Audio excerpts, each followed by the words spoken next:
Hey guys, what's up? JJJBoxing here. So I wanted to respond to a video I just heard of a Canelo Alvarez interview talking about Terence Crawford's resume, and he said that Terence Crawford has only had one big fight and he's only beaten one good fighter. And I totally disagree with this statement. Totally disagree. And I'll tell you why. He is saying that Errol Spence is the only good fighter that Terence Crawford has beat. He's only had one good fight on his resume. But he said, yeah, Terence Crawford's very talented. And he still said he can't rule out the fight. You never know with boxing. Because we all know all this talk is being brought up after that Terence Crawford performance. We want to see them fight. So it's a hot topic right now. And Terence and Canelo are exchanging words about it. But so I have the box recs pulled up. I already know he's wrong, though. He's saying Errol Spence is the only good fighter, but really, Errol Spence is not just a good fighter. Errol Spence is an amazing fighter. Errol Spence is a great fighter. He's a generational fighter that not only Terence Crawford beat, he dismantled him, he destroyed him. What opponents had on Errol Spence's level? So who has Canelo destroyed that is on the level of an Errol Spence? Now, the only people I can really think of on Canelo's resume that are as good as Errol Spence, talent-wise, is Triple G, Kovalev, Mayweather he lost to. He pretty much lost every round, so you can't even bring up that fight. And obviously he faced a lot of over-the-hill fighters like Shane Mosley, but those don't even really count. They were so over the hill. You shouldn't even, it's not even, you can't bring that up really. So really the only opponents you can really say that are on Errol Spence's level are Triple G and Sergey Kovalev. But Sergey Kovalev, I won't even count him anymore because he wasn't even the same anymore when he fought Canelo. Let's be honest, he was past his prime. And I don't know, he's drinking vodka all the time. I don't know what he's doing. He pretty much, he went downhill fast after that Andre Ward first fight. The second fight, I don't know what he was doing. You got to give credit to Andre Ward, obviously, but Kovalev's never been the same since that first Andre Ward fight, let's be honest. But Kovalev was a killer, and Canelo did knock him out, but let's not forget, did he destroy Kovalev really? Sure, he destroyed him with that combo he threw on him that pretty much knocked him out. It was at the right hand, left hook, I think it was, when he was on the ropes. But Kovalev was winning that fight, let's be honest. He was getting outboxed. You have to give respect to Canelo because he did move up to the 175. But Kovalev was coming off a month or two turnaround off of the Anthony Yard fight. That's what Kovalev said that affected him. I really just think that Kovalev's not the same anymore after that Andre Ward first fight. He just never was the same. Even though I thought he won that fight, he went downhill with the trainer problems, drinking vodka in camp and stuff. So mentally, he was his own worst enemy in my opinion. And then his chin started to go down too. He starts to get hurt more, so that's what happens when you're not disciplined, guys. But so let's just take Kovalev still was a dangerous guy, so you have to put him there. But let's go back. So I named two opponents, Triple G and Kovalev. They're on Errol Spence's level. You could even say that Triple G is better than Errol Spence. Triple G is one of the best fighters I've ever seen, but look how those fights played out. Did Canelo destroy Triple G? No, he didn't. And like I said, he knocked out Kovalev, but he wasn't dominating. But and Triple G probably was the closest guy. The first fight, Triple G was still in his prime at the tail end, right? And you got to remember, guys, he avoided Triple G. He actually vacated the belt so he didn't have to fight Triple G after the Miguel Cotto fight, if you remember that. He vacated the belts when Golovkin was just tearing up the division. He waited another year, I think it was, a year or two or something. But anyway, Triple G was still in the tail end of his prime. He dominated Canelo. He easily beat Canelo. What did Terence Crawford do to Errol Spence? He totally destroyed a guy who had all the belts for years and years. No one could touch this guy. Errol Spence was the king of the division for, I don't know how long, a long time. No one could beat him. And he was dominating everybody. And then Terence Crawford comes in there and he makes him look like a contender. He makes him look like a B-level fighter. Now, when did Canelo ever do that to a guy on the level of an Errol Spence? He's never done that. He has never done that. And that's why you have to give credit to Terence Crawford here. He didn't just beat Errol Spence, he destroyed him. And Canelo has never done that to a Errol Spence caliber fighter. Like I said, he lost the first two Triple G fights, let's be honest here. The second one was closer, but he still lost that in my opinion. You could say, I wouldn't give it a problem if you thought he won by a point or two, but still I thought Triple G won that second fight as well. First fight, he just got dominated by Triple G. Third fight, even Triple G was coming on late in that fight. So you could argue, yeah, Golovkin's a better fighter than even Errol Spence, but that's the closest comparison we have on their resumes. Errol Spence and Triple G are their two best opponents that they faced. And look what Terence Crawford did to Errol Spence. Look at Canelo did to Triple G, right?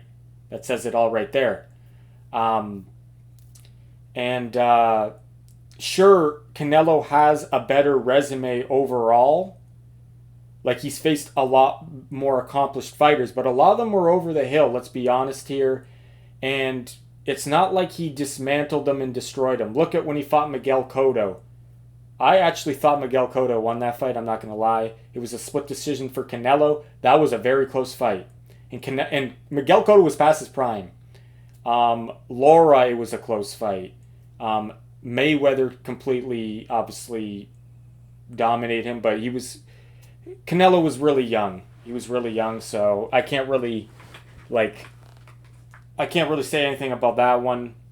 But like I said, the Golovkin fights, he never dominated. Even the third fight, he never dominated. Golovkin was 40 years old. The Kovalev fight, it was still impressive. I'll give him that he still could knock out a 175-pounder Kovalev. That is probably one of his best wins, but he was getting outboxed by Kovalev. But so this is my other thing I'm going to talk about though. He said that he only fought one good fighter, Terence Crawford, but really when you think about it, like I said, Errol Spence is not just a good fighter, he's a great fighter. He's been dominating for years. He's a generational fighter, not just a good fighter. He's generational. He's a great fighter. Terence Crawford is just an all-time great. And I don't know if I can say that about Canelo, to be honest, if he's an all-time great. I know some of you are going to hate on me now. But I think Canelo is a generational fighter, but I don't know if he's an all-time great. Like, do you honestly think Canelo could deal with, go back in history and deal with the light heavyweights and the middleweights of the past? Think about that. But now you go to Terence Crawford. Could he deal with the 147-pounders all-time greats? I think he could. Just think about it, guys. That's my strongest argument is look what Terence Crawford did to Errol Spence, and look what Canelo did to Triple G. Even though he got the win in the second and third fight, even though he shouldn't have got the second one, he never dominated. whereas Terrence Crawford dominated. And to say that, um, to say that Terrence Crawford that's his only good win is that's kind of an ignorant statement, and I don't think he thought it through when he was saying that. Because you're telling me Sean Porter's not a good fighter? Like, obviously, he's not an Errol Spence level fighter, but he's a good fighter. Sean Porter is a good fighter. Kell Brook is a very good fighter. Like, he only lost to, who did he lose? He only lost to Golovkin and Errol Spence, and he gave Errol Spence problems. So I don't know how you can't say Sean Porter, Kell Brook, Egis Kavalauskas is a good fighter. Amir Khan, everyone knocks him out, so I can understand that. But like, these are good guys. Victor Postol was a good fighter at that time. I could say Yorkis Gamboa, Ricky Burns.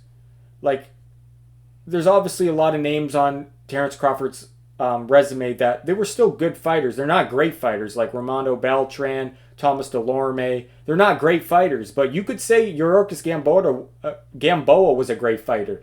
Kell Brook is a great fighter. Sean Porter was a great fighter. Like, Errol Spence is a generational fighter. Now we'll go to Canelo's resume, and like I said, I'm not disputing who has more of the better names on the resume. I think Canelo, the fact that he's moving up in weight, you have to give him credit there. But look at a lot of his wins. We'll go to his really good wins, right? So Shane Mosley, way past the prime. Is that really a good win? I wouldn't say it is. Josecito Lopez is a good fighter. He beat him. Austin Trout was a good fighter. He beat him. Floyd Mayweather was the elite fighter, the all-time great fighter. He lost every round pretty much. I don't even think he won one round. I remember it was one of Floyd's best performances. Actually, it was actually one of the more exciting fights of Floyd. To be honest, I'm not a fan of Floyd, really his style, but he lit up Canelo. I'm not gonna lie. Umberto Angulo was a good fighter. Arislandi Lara was a good fighter, but he had trouble there. A lot of people thought he lost that fight. It was a close fight. I remember if Lara threw more punches, he would have made it more convincing. I remember. That's what made it close, because Lara didn't throw enough.